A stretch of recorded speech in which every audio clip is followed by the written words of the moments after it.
गुजरी हुई मुलाकात याद आएगी। पल भर के लिए वक्त ठहर जाएगा जब आपको मेरी कोई बात याद आएगी, जब आपको मेरी कोई बात याद आएगी।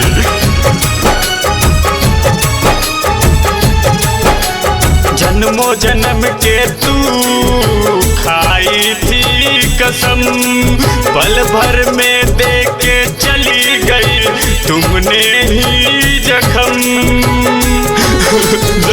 तुमने बुरा दिया हो जन्मों जन्म के तू खाई थी कसम, पल भर में दे के चली गई तुमने ही जख्म। ये जुदाई न हमसे साफ पाएगी, ये जुदाई न हमसे साफ पाएगी।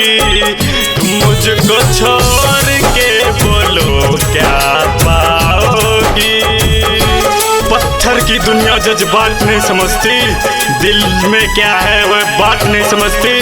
तन्हा तो चांद भी सितारों के बीच में है, पर चांद का दर्द वे रात नहीं समझती, पर चांद का दर्द वे रात नहीं समझती। राजा बलेश्वर के साथ में चली गई जानू, दिल के दर्द के समझ ना पाई जानू।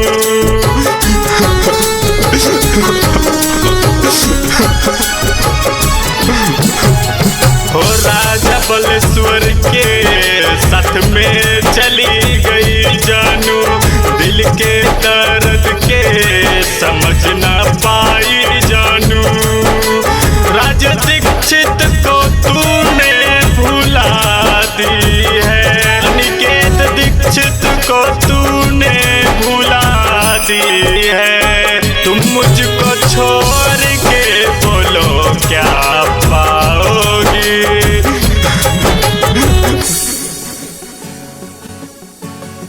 Presented by Team Rail।